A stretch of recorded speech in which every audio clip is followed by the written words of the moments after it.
विचारशील मनुष्य सदा से एक ही प्रश्न पूछता रहा है कि जीवन का उद्देश्य क्या है, हम क्यों और किस लिए जीते हैं। यह प्रश्न कोई नया नहीं है, सदियों से मनुष्य ने इसे पूछा है। धर्मों का जन्म हुआ, दर्शनों की रचना हुई और सबके मूल में यही जिज्ञासा रही कि जीवन का प्रयोजन क्या है, इसका लक्ष्य क्या है और इसका अंत क्या है। जो इस प्रश्न को नहीं पूछते उन्हें विचारशील लोग हमेशा अज्ञानी मानते रहे हैं। जो बिना किसी लक्ष्य के बस जीते चले जाते हैं उन्हें वे मूढ़ समझते रहे हैं। लेकिन लाओ त्से की बात चौंका देने वाली है। वह कहते हैं कि जिसने उद्देश्य से जीने की कोशिश की उसे उद्देश्य तो कभी मिलेगा ही नहीं, लेकिन जीवन जरूर खो जाएगा। जिसने किसी लक्ष्य को पकड़ने की कोशिश की वह लक्ष्य तक तो कभी पहुंचेगा ही नहीं, लेकिन जीवन को नष्ट कर लेगा। जीना तो वही जानता है जो निष्प्रयोजन जीने की कला में पारंगत हो। जीवन की गहराई में वही उतर सकता है जिसका कोई उद्देश्य नहीं है इस क्षण के बाहर। यह समझने के लिए हमें एक एक कदम बढ़ाना होगा, क्योंकि यह बात हमारे मन की पकड़ में आसानी से नहीं आएगी। कठिन इसीलिए है क्योंकि मन बिना उद्देश्य के एक क्षण भी नहीं रह सकता। हम तो रह सकते हैं, लेकिन हमारा मन नहीं रह सकता। यदि कोई उद्देश्य ना हो तो मन बिखर जाएगा। इसलिए यह बात मन के लिए समझना मुश्किल होगी। असल में मन जीवन के विपरीत चलता है। जितना ज्यादा हम मन से भरे होते हैं उतना ही कम जीवन के करीब होते हैं। इसे और गहराई से समझें तो पाएंगे कि उद्देश्य की पूरी चर्चा और उसकी खोज व्यर्थ है। क्योंकि यदि हम किसी प्रश्न का उत्तर खोज लें लेकिन फिर भी वह प्रश्न जस का तस खड़ा रहे तो सारी चेष्टा व्यर्थ हो जाती है। जीवन का कोई अंतिम उद्देश्य नहीं है, जीवन स्वयं में ही पूर्ण है। यही लाओ त्से की अद्भुत दृष्टि है कि जीवन को बहने दो, उसे किसी लक्ष्य में मत बांधो, क्योंकि लक्ष्य में बांधते ही वह मर जाता है। जैसे लोग पूछते हैं कि इस जगत को किसने बनाया, यह प्रश्न सुनने में गहरा लगता है, लेकिन असल में यह एक अर्थहीन प्रश्न है। क्योंकि अगर हम कहें कि जगत को ए ने बनाया तो तुरंत दूसरा प्रश्न उठेगा, ए को किसने बनाया, और यदि इसका उत्तर बी दिया जाए तो बी को किसने बनाया। यह क्रम अनंत तक चलता रहेगा। प्रश्न वहीं खड़ा रहेगा और हम उत्तर खोजते खोजते एक अंतहीन यात्रा पर निकल पड़ेंगे। असल में यह भ्रांति वहीं से पैदा हुई जहां हमने मान लिया कि कोई भी चीज बिना बनाए नहीं हो सकती। अब यही भ्रांति हमारा पीछा करती रहेगी। कोई कहेगा कि ईश्वर ने इस सृष्टि को बनाया, तो फिर अगला प्रश्न उठेगा, ईश्वर को किसने बनाया। और अगर कहा जाए कि ईश्वर को किसी ने नहीं बनाया, वह स्वयंभू है, तो फिर पहला प्रश्न ही गलत साबित होता है। क्योंकि अगर कुछ बिना बनाए अस्तित्व में हो सकता है तो फिर सृष्टि भी बिना किसी निर्माता के हो सकती है। यह प्रश्न हमें अंतहीन भ्रम में डाल देता है। इसे इनफाइनाइट रिग्रेस कहते हैं, एक ऐसा सिलसिला जिसमें हर उत्तर नया प्रश्न खड़ा कर देता है और कोई ठोस निष्कर्ष नहीं निकलता। ऐसा कोई भी प्रश्न जिसका उत्तर देने के बाद भी प्रश्न जस का तस बना रहे, वह व्यर्थ हो जाता है। यही भ्रांति जीवन के उद्देश्य के सवाल में भी होती है। जब हम पूछते हैं जीवन का उद्देश्य क्या है, तो हम पहले ही यह मान चुके होते हैं कि जीवन का कोई उद्देश्य होना ही चाहिए। यह धारणा पहले से ही हमारे भीतर बैठी होती है, लेकिन यह धारणा ही गलत हो सकती है। हम कोई भी उद्देश्य तय कर लें, फिर भी अगला प्रश्न उठेगा, इस उद्देश्य का उद्देश्य क्या। जैसे कोई कहे कि जीवन का उद्देश्य ईश्वर को प्राप्त करना है, लेकिन यह प्रश्न फिर भी बना रहेगा, ईश्वर को प्राप्त करने का उद्देश्य क्या है। जब ईश्वर को पालेंगे तब क्या करेंगे, पा भी लिया फिर क्या। यह प्रश्न तो वहीं बना रहेगा, क्योंकि हर चीज का कोई उद्देश्य होना ही चाहिए, तो ईश्वर को पाने के बाद भी हमें एक नया उद्देश्य चाहिए होगा। और अगर कोई चीज बिना उद्देश्य के अस्तित्व में रह सकती है तो जीवन भी रह सकता है। शायद जीवन को किसी उद्देश्य की जरूरत ही नहीं, क्योंकि जीवन स्वयं में ही एक सहज प्रवाह है, एक उत्सव है, एक पूर्णता है। धार्मिक व्यक्ति कह सकते हैं कि जीवन का लक्ष्य मोक्ष प्राप्त करना है, लेकिन फिर प्रश्न उठता है, मोक्ष का लक्ष्य क्या है। यह एक ऐसा प्रश्न है जिसका कोई भी उत्तर इसे समाप्त नहीं कर सकता, कोई भी उत्तर इसे खंडित नहीं करेगा। ऐसा मत सोचिए कि कोई ना कोई उत्तर अवश्य होगा जो इस प्रश्न को समाप्त कर देगा। आपका उत्तर कुछ भी हो, मैं पहले से कह सकती हूँ कि वह व्यर्थ होगा, क्योंकि जैसे ही आप कोई उत्तर देंगे फिर वही प्रश्न खड़ा हो जाएगा, जो भी लक्ष्य आपने बताया उसका उद्देश्य क्या है। इसलिए यह प्रश्न अपने मूल में ही व्यर्थ है। इसका कारण ये नहीं कि उत्तर गलत है, बल्कि इसलिए कि कोई भी उत्तर इसे समाप्त नहीं कर सकता। हर उत्तर के बाद ये पुनः उसी रूप में प्रकट हो जाता है जैसे कुछ हुआ ही ना हो। लेकिन जिसे हम बुद्धिमान मानते हैं, जिसे विचारशील समझते हैं, वह सदा यही सिखाता है कि व्यर्थ मत जियो, जीवन में उद्देश्य लाओ। किसी चीज के लिए जियो, देश के लिए जियो, धर्म के लिए जियो, सेवा के लिए जियो, सत्य के लिए जियो, परमात्मा के लिए जियो। लेकिन बस एक भूल मत करना, कभी जीवन के लिए मत जीना। जीवन को स्वयं के लिए मत जीना, क्योंकि जिसने पहले से ही ये मान रखा है कि जीवन स्वयं में पर्याप्त नहीं है, उसे किसी उद्देश्य की आवश्यकता होगी। यदि जीवन में कोई बाहरी उद्देश्य नहीं, तो वह व्यर्थ हो जाएगा। ऐसा व्यक्ति यही सोचेगा कि इसका मतलब जीवन की कोई मंजिल नहीं है, और यह उसकी समझ से परे होगा कि यात्रा भी मंजिल हो सकती है। लेकिन उसकी बुद्धि इसे स्वीकार नहीं कर सकती, इसलिए वह एक मंजिल का निर्माण करता रहता है। लेकिन कोई भी मंजिल अंतिम नहीं हो सकती, क्योंकि जैसे ही मंजिल तय की जाती है, प्रश्न फिर उठ खड़ा होता है, इस मंजिल का उद्देश्य क्या? इसे प्राप्त करके क्या होगा? और यदि यह मंजिल किसी और मंजिल तक पहुंचने के लिए है, तो फिर वही प्रश्न दोहराया जाएगा, अगली मंजिल का उद्देश्य क्या? यही कारण है कि जीवन को किसी उद्देश्य में बांधना उसे सीमित करना है। जीवन किसी लक्ष्य के लिए नहीं, बल्कि जीवन के लिए ही जीने की चीज है। उद्देश्य युक्त जीवन मन को प्रिय लगता है, और अहंकार को भी, क्योंकि अहंकार यदि बिना उद्देश्य के जिए तो वह स्वयं को भर नहीं सकता। इसलिए जितना बड़ा उद्देश्य होगा, उतना ही बड़ा अहंकार होगा। अगर कोई सिर्फ अपने परिवार के लिए जी रहा है, तो उसका अहंकार सीमित रहेगा। लेकिन यदि कोई पूरे राष्ट्र के लिए जीना चाहता है, तो उसका अहंकार विशाल हो जाएगा। और यदि उसे और भी बड़ा अहंकार चाहिए, तो वह पूरी मनुष्यता के लिए जीने लगेगा। अगर अहंकार की चरम सीमा चाहिए, तो वह स्वयं को ब्रह्मांड का केंद्र मानकर पूरे ब्रह्मांड के लिए जीने लगेगा। जितना बड़ा उद्देश्य, उतना बड़ा अहंकार। जितना छोटा उद्देश्य, उतना छोटा अहंकार। यही कारण है कि जो व्यक्ति धन खोज रहा है, वह कभी उतना बड़ा अहंकारी नहीं हो सकता जितना ज्ञान खोजने वाला हो सकता है।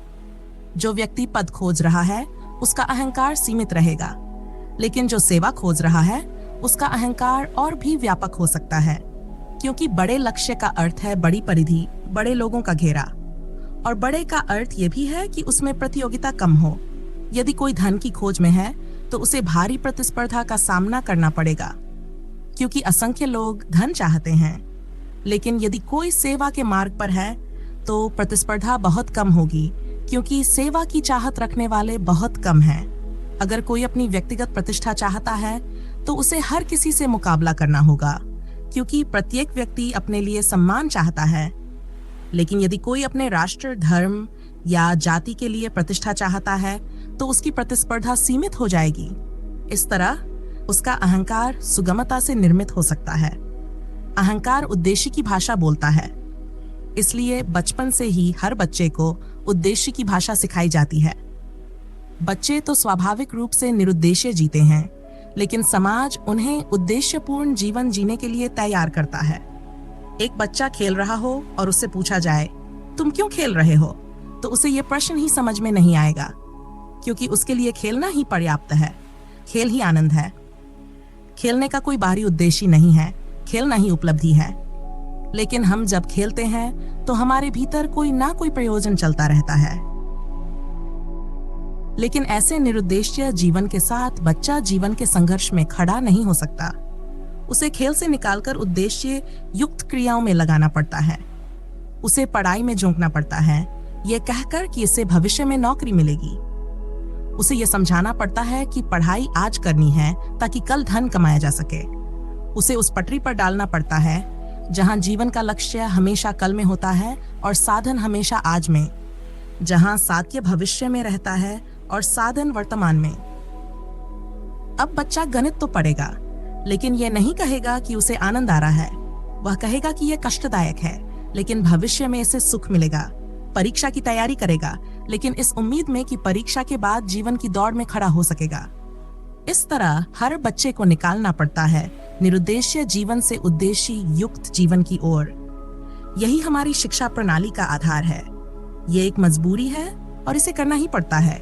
यदि बच्चे को इस उद्देश्य युक्त जीवन में नहीं खींचा गया, तो वह समाज का अंग नहीं बन पाएगा, वह इस गलाकार प्रतियोगिता से बचा भी नहीं पाएगा, और जो भयंकर संघर्ष चल रहा है उसमें वह टिक नहीं पाएगा, पराजित हो जाएगा, डिप्रेस जाएगा।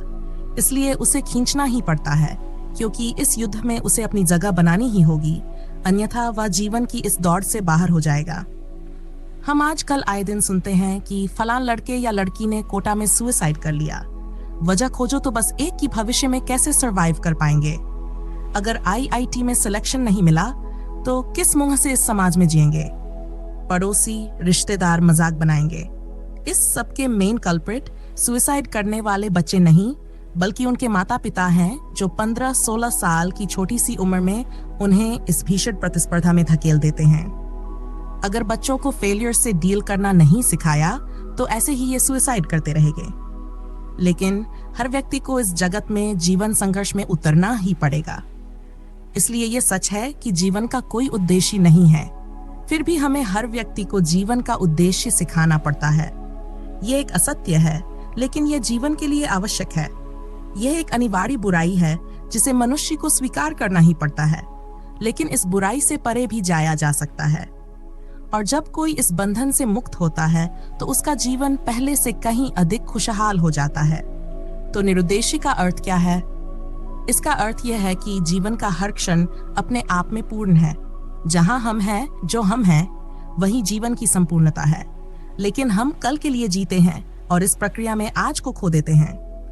जिस आज को हम खो देते हैं वह फिर कभी वापस नहीं आएगा, और जिसने आज को खोने की आदत डाल ली वह कल को भी खो देगा, क्योंकि जब भी कल आएगा वह आज की शक्ल में आएगा। लेकिन हम कल के लिए आज का त्याग करते रहते हैं, और जब यह आदत बन जाती है तो पूरा जीवन ही कल के लिए कुर्बान हो जाता है। अंततः जब हम पीछे मुड़कर देखते हैं तो हमारे पास कुछ नहीं बचता सिवाय अधूरी आशाओं की राख के। उद्देश्य तो पूरा नहीं हुआ, लेकिन जीवन जरूर हाथ से फिसल गया। हमें जीवन हमेशा सिर्फ एक क्षण में ही मिलता है। 2 क्षण किसी को भी एक साथ नहीं मिलते। बस एक बारीक सा क्षण जो ठहरता नहीं, बस बहता चला जाता है। उसे पकड़ने की कोशिश भी करें तो वह हाथ से फिसल जाता है। लाओ त्से कहते हैं, यदि इस क्षण को किसी साध्य के लिए समर्पित कर दिया तो हम जीवन से वंचित हो जाएंगे। फिर चाहे वह साध्य धन हो या धर्म, इससे कोई अंतर नहीं पड़ता। चाहे यह लक्ष्य इस धरती पर एक महल बनाने का हो या स्वर्ग में किसी स्वर्णिम महल को पाने की आकांक्षा हो, चाहे किसी बड़े पद पर बैठने की महत्वाकांक्षा हो या मोक्ष पाने की इच्छा। कल की आकांक्षा हमेशा एक ही काम करती है, वह आज के जीवन को समाप्त कर देती है। जब हमें कल सुबह 5 बजे की ट्रेन पकड़नी हो तो क्या इसका मतलब यह है कि हमें आज ही ट्रेन पकड़नी होगी? नहीं, इसका यह भी अर्थ नहीं है कि हम कल की ट्रेन का टाइम टेबल आज नहीं देख सकते। इसका मतलब बस इतना है कि जब हम किसी चीज का निर्णय लेते हैं तो वह निर्णय वर्तमान में लिया जाता है। जब हम ये तय कर रहे होते हैं कि कल सुबह 5 बजे उठेंगे, तो उस तय करने की प्रक्रिया में भी आनंद लिया जा सकता है। ये निर्णय अभी लिया जा रहा है, इसी क्षण में, और इसे पूरी तरह जीने का मतलब है कि हम आज के क्षण में ही इस निर्णय का आनंद लें। लेकिन अगर आज का क्षण केवल कल की चिंता में बीत जाए और जब कल आए तो वह भी आगे की परेशानियों में ही चला जाए, तो जीवन कभी हमारे साथ नहीं बन पाता। वर्तमान में जीने का अर्थ ये नहीं है कि हम कोई योजना नहीं बनाएंगे, बल्कि इसका अर्थ बस इतना है कि योजना ही जीवन नहीं है, जीना ही जीवन है, और वह जीना अभी और यही संभव है, किसी और क्षण में नहीं। इसलिए आप जीवन में जो भी करना चाहते हैं उसे प्लान करें, उसके बारे में सोचें, पर उस सोचने में आनंद लें। ऐसा ना हो कि हम प्लान करते हुए भी चिंतित थे और फिर जब उस प्लान के मुताबिक कार्य नहीं हुआ तब भविष्य में भी चिंतित रहें। ऐसे तो पूरा जीवन ही चिंता में बीत जाएगा। नहीं, यह सही तरीका नहीं है। सही तरीका है आज और अभी आप जो भी कर रहे हैं उसे पूरी तरह स्वीकार करें, उसमें आनंद लें। रिजल्ट्स तो कोई कभी डिसाइड कर ही नहीं पाया है, फिर चाहे वह कितना भी अमीर हो, धार्मिक हो। एक तरफ वह व्यक्ति है जो जीवन को अपने हाथों में लेता ही नहीं, धक्के खाता है, जहां हवा बहा ले जाए वहीं बह जाता है। वह व्यक्ति जीवन के प्रति आलसी और प्रमादी माना जाता है। दूसरी तरफ वह व्यक्ति है जिसे हम समझदार कहते हैं, जो लगातार दौड़ रहा है, जो हर क्षण को किसी अगले क्षण के लिए इन्वेस्ट कर रहा है, जो आज को कल के लिए और कल को परसों के लिए कुर्बान करता चला जा रहा है। लेकिन वह दौड़ते दौड़ते मर जाता है और शायद अंत में उसे भी कुछ नहीं मिलता, पर यह समाज उसे ही समझदार कहता है। और इसी सामाजिक सम्मान और यश के लिए आज पूरी दुनिया दौड़ रही है। लेकिन लाओ त्से इन दोनों तरह के लोगों की बात नहीं कर रहे हैं। वह एक तीसरे व्यक्ति की बात कर रहे हैं जिसका जीवन उद्देश्य मुक्त है। यह व्यक्ति ना तो आलसी है, ना ही किसी मंजिल के पीछे पागलों की तरह भाग रहा है। वह दौड़ता भी है, लेकिन दौड़ने में ही उसका आनंद है, पर किसी मंजिल के लिए नहीं। ऐसे व्यक्ति को कभी असफलता नहीं मिल सकती, क्योंकि उसने कभी कोई लक्ष्य नहीं बांधा। वह कभी नहीं कहेगा कि मेरी जिंदगी बेकार चली गई, क्योंकि उसने हर क्षण को पूरी तरह जी लिया। वह मृत्यु को भी सहजता से गले लगा लेगा, क्योंकि उसके लिए मृत्यु भी जीवन की ही एक घटना है, कोई अंत नहीं। उसने जीवन में जो भी पाया उसे पूरी तरह भोग लिया। उसने रत्ती भर भी कुछ अधूरा नहीं छोड़ा, उसका कोई हिसाब नहीं रखा। ऐसा व्यक्ति शायद उन लोगों से भी ज्यादा दौड़ता है जो किसी मंजिल के पीछे भाग रहे हैं, क्योंकि जब किसी लक्ष्य का बोझ सिर पर होता है तो पैर भी भारी हो जाते हैं, और जब कोई मंजिल बनाकर चलता है तो चलना एक थकान बन जाता है। पर ऐसे व्यक्ति को समाज सम्मान नहीं देता। यही वजह है कि हर कोई दौड़ता है, दिखाता है कि वह कितनी मेहनत करता है, वह कुछ बनना चाहता है। सुबह जब आप घूमने निकलते हैं तो रास्ता वही होता है, पैर वही होते हैं, आकाश भी वही होता है, लेकिन उस समय आपके पैरों की चाल अलग होती है, प्राणों का गीत अलग होता है। उसी रास्ते से जब दोपहर में कॉर्पोरेट मजदूरी करके वापस आ रहे होते हैं, तब सब कुछ वही होते हुए भी अनुभव बदल जाता है। सुबह चलना ही आनंद था, लेकिन दोपहर में चलना सिर्फ एक माध्यम बन जाता है किसी मंजिल तक पहुंचने के लिए। अगर कोई सुबह घूमने को भी एक धार्मिक कर्तव्य बना ले, यह सोचकर कि 5 बजे उठकर घूमना जरूरी है, अन्यथा पाप हो जाएगा, तो वह व्यक्ति घूमने के आनंद को भी खो देगा। उसके लिए बस एक और काम हो जाएगा जिसे निपटाना है। वह चलेगा भी वैसे ही जैसे ऑफिस जा रहा हो, और लौटेगा भी वैसे ही जैसे कि किसी जिम्मेदारी से मुक्ति पाई हो। जहां उद्देश्य आ जाता है वहां भार आ जाता है, जहां उद्देश्य नहीं होता वहां मन हल्का हो जाता है, और जितना मन हल्का होता है उतना ही आनंद की संभावना बढ़ जाती है। लेकिन हम हर चीज को कर्तव्य बना लेते हैं, खेल नहीं रहने देते। लाओ त्से कहते हैं कि पूरा जीवन ही एक खेल है, लेकिन हमने खेल को भी कर्तव्य बना लिया है। मैंने कई लोगों को देखा है जो रोज सुबह पूजा आराधना करते हैं, जो कि हमारी आत्मा, हमारे मन के लिए बहुत अच्छा है, पर लोग इसे भी एक कार्य की तरह करते हैं, और जब वह पूजा पूरी कर लेते हैं तो उनको देखकर लगता है कि किसी काम से छुट्टी पाई है जिसे वह करना ही नहीं चाहते थे। अगर मैं आपसे कहूं कि आप रोज पूजा तो करें, पर आपका कोई उद्देश्य नहीं होना चाहिए, तो आप भी पूजा तो करेंगे, पर उसमें आपको कोई आनंद ना मिलेगा, क्योंकि हमें बिना उद्देश्य के कुछ भी करना नहीं आता। अगर 2 लोग ताश खेल रहे हैं तो अकेले खेलने में उन्हें आनंद नहीं आएगा जब तक कि वे कुछ रुपए दांव पर ना लगा लें, क्योंकि रुपया लगाते ही खेल में एक उद्देश्य आ जाता है। भले ही वह व्यक्ति करोड़पति क्यों ना हो, 1 रुपया भी लगा लेगा तो खेल में रस आ जाएगा। असली खेल में आनंद लेना हमें आता ही नहीं जब तक उसमें कुछ दांव पर ना लगा हो। हमने अपने जीवन में पैसे को इतनी बड़ी जगह दे दी है कि वह हमारे खेल को भी जीवंत बना देता है। उद्देश्य का अर्थ यह होता है कि हर काम किसी और चीज के लिए किया जा रहा है। असली रस उस चीज को पाने में है, यह काम तो बस एक जरिया भर है। अगर बिना मेहनत किए लक्ष्य मिल जाए तो हम मेहनत करना भी छोड़ देंगे।